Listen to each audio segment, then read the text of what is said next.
सहदेव मगध के शक्तिशाली राजा जरासंध के पुत्र थे। महाभारत के अनुसार उनकी बहनें अस्ति और प्राप्ति का विवाह मथुरा के अत्याचारी शासक कंस से हुआ था। जब भीम ने अर्जुन और कृष्ण की सहायता से जरासंध का वध किया, तब पांडवों और कृष्ण ने सहदेव को मगध के सिंहासन पर बैठाया।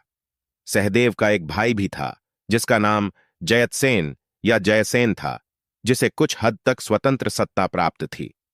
पुराणों के अनुसार सहदेव को राजा बनाए जाने के बाद उन्होंने कृष्ण के अनुरोध पर जरासंध की कैद से छूटे राजाओं के लिए स्नान, वस्त्र और भोजन की व्यवस्था की।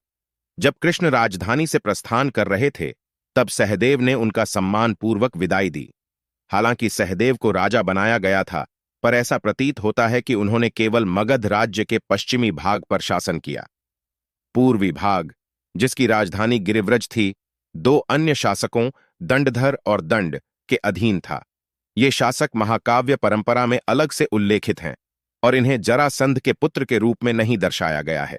ये दोनों शासक जलसंध नामक एक अन्य राजकुमार के साथ मिलकर कुरुक्षेत्र युद्ध में कौरवों के पक्ष में सम्मिलित हुए, जबकि सहदेव पांडवों के पक्ष में थे।